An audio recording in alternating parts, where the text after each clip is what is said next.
Kebahagiaan itu adalah absolute good cirinya.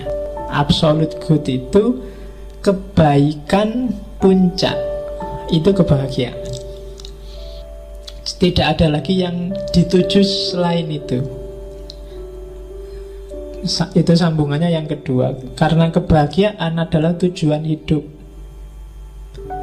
Apapun yang kamu lakukan dalam hidupmu, katanya Farabi, sebenarnya kan sasaran tembaknya cuma satu. Kamu pengen bahagia, entah kamu sadari apa enggak.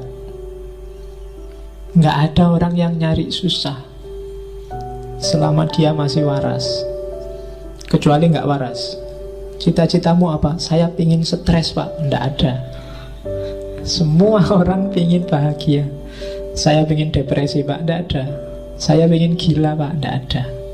Setiap orang secara fitrah dia pasti ingin bahagia. Dan kalau sudah bahagia selesai. Dia enggak pengen apa-apa lagi sesudah itu. Maka dia disebut absolute good. Kebajikan puncak itu kebahagiaan. Kamu jujur, kamu tekun, kamu rajin, kamu sabar. Itu kan sebenarnya finalnya adalah dengan tekun, rajin, sabar, kamu ingin bahagia. Oke, dan memang Allah merancang manusia untuk biar dia bahagia. Tujuan Allah bikin kita di bumi ini kan untuk biar kita bahagia. Allah ingin kita seneng. Makanya Allah ngasih banyak fasilitas yang cocok untuk kita hidup. Kan bumi dan isinya ini kan pas banget untuk kita hidup. Kenapa sih kok Allah sempet-sempetnya ngasih kita yang pas luar biasa untuk hidup kita? Karena Allah ingin kita bahagia. Apa-apa mudah, apa-apa tersedia. Kalau ada yang kurang kok ndak ada, biasanya karena pokal kita sendiri. Tapi Allah menyediakan full. Dan nggak ada bayarannya, gratis. Kalian dikasih tangan cuma 2, dikasih kaki 2, dan itu pas. Dan dikasih akal. Akal itu kan luar biasa. Nggak ada hewan yang dikasih akal selain manusia. Jadi ya kan kita kan hewan jenisnya, hewan yang berpikir.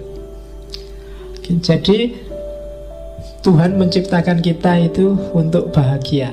Maka barang siapa galau, bete, sumpek, sedih, kamu sebenarnya sedang melecehkan Tuhan. Kamu sebenarnya sedang menyinggung perasaannya Tuhan.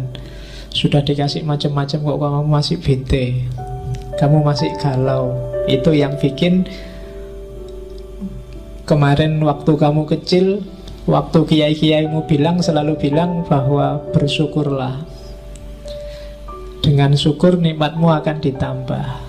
Karena seandainya akal kita normal, sebenarnya melihat semua fasilitas dari Tuhan tadi, pasti kita akan bersyukur dan bahagia.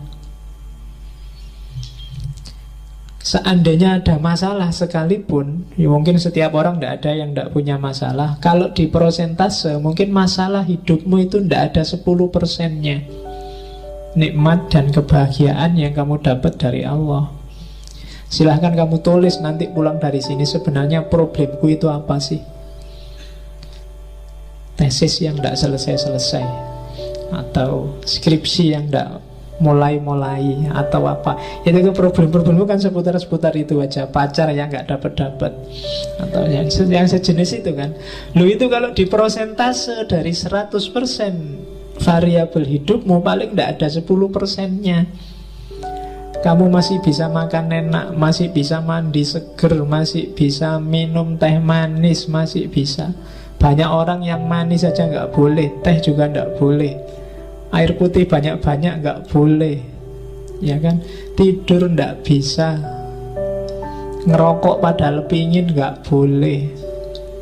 Ya, bukan banyak yang kayak gitu. 80% hidupmu dan dengan 20% masalah itu ya tetap kamu harus bersyukur. Maka katanya Farabi, enggak, Allah menciptakan kita untuk bahagia.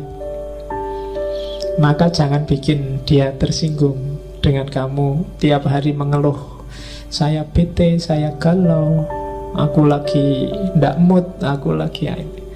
Padahal apa sih yang gak dikasihin Allah padamu? Tahsilus sa'adah. Jadi capailah kebahagiaan biar Allah seneng.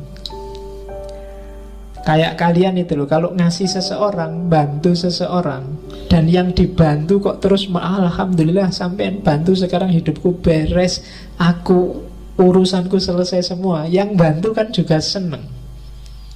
Tapi kalau kamu bantu orang, yang dibantu merengut, terus sumpek, terus iya sih terima kasih dibantu, tapi yo masalahku masih banyak, itu yang bantu juga jadinya nggak enak hati. Jadi bahagialah. Allah menciptakan kita untuk bahagia. Tidak usah terlalu dipikir masalahmu yang hanya 10-5% itu. Kalau ada solusi ya diambillah solusi itu. Kalau nggak ada ya dipikir lagi. Kalau buntu ya dinikmati aja masalahnya. Itu lebih enak.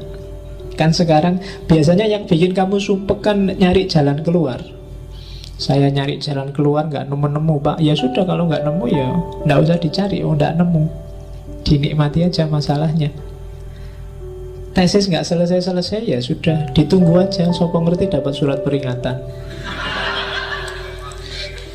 Loh ya kan, kalau dapat surat peringatan kan nanti gerak sendiri. Oke, jadi yang kedua itu. Yang ketiga rumusnya dari tahsilus sa'adah, semua yang membuat seseorang bahagia itu baik. Tapi semua yang bikin kamu galau, bete, itu kebalikannya, pasti tidak baik. Kalau tesismu nggak selesai-selesai, itu pasti tidak ada yang tidak baik yang sedang kamu jalani. Mungkin kamu males, mungkin kamu nggak tertib, mungkin kamu ogah-ogahan, mungkin kamu mismanajemen waktumu, pasti ada yang salah. Dan itu membawamu pada ketidakbahagiaan. Dan semua yang membuatmu bahagia itu pasti baik. Kok ada yang tidak baik tapi membuatmu bahagia, hati-hati, awas ketipu. Itu jebakan. Hakikatnya dia jelek. Misalnya, Pak, kemarin saya nyontek, akhirnya nilaiku A, Pak. Oh itu iya, nilaimu A, tapi hati-hati. Dalam praktek hidup yang sejati, awas keliru. Misalnya kamu harusnya levelmu nggak IP 4, tapi IP-mu 4. Orang anggap kamu pinter, padahal ternyata enggak. Itu bahayanya, silahkan dinikmati sendiri. Banyak bahayanya, panjang. Jadi pokoknya yang bikin kamu bahagia pasti baik. Kok kamu bahagia dengan hal yang tidak baik, itu sebenarnya bukan bahagia, atau sebenarnya itu nikmat sementara, ladzat tadi. Tapi resiko tidak bahagianya sangat panjang. Nah, oke. Saya tidak sholat, tidak apa-apa itu Pak. Aku tidak puasa, biasa aja kan. Tidak masalah, Allah juga nggak cerewet, nggak marah-marah. Nah iyalah, kamu ngitungnya sekarang. Tapi mungkin ada efek yang tidak kamu sadari. Karena ketika Allah nyuruh sesuatu, itu mungkin rahasianya tidak sekarang saat ini, tapi ada skenario yang dibikin sendiri oleh Allah untuk mekanisme hidup kita. Karena Allah pasti tidak butuh sholatmu, tidak butuh puasamu, tidak butuh zakatmu. Jadi segala yang membuat bahagia itu pasti baik. Atau kebalikannya, kalian melakukan kebaikan kok tidak bahagia ya Pak. Ketika kebaikan tidak bikin kamu bahagia, berarti ada misunderstanding. Ada pemahaman dan pengetahuan yang belum kamu jumpai. Kayak di Plato kemarin. Saya jujur Pak, tapi kok sumpek gini hasilnya Pak. Kok malah rumit hidupku. Harusnya jujur itu bikin bahagia, tapi kok bikin aku malah galau. Ada yang keliru dalam pemahamanmu tentang kejujuran dan kebahagiaan dari jujur. Konsepmu mungkin salah. Mungkin bahagia menurutmu apa? Atau jujurmu itu jangan-jangan bukan jujur yang sejati, tapi jujur yang terpaksa. Atau pasti ada yang keliru. Pokoknya rumusnya katanya Farabi, perbuatan baik hasilnya pasti bahagia. Rumusnya di situ. Semua yang bikin bahagia pasti baik. Kalau ada yang enggak, pasti ada yang salah.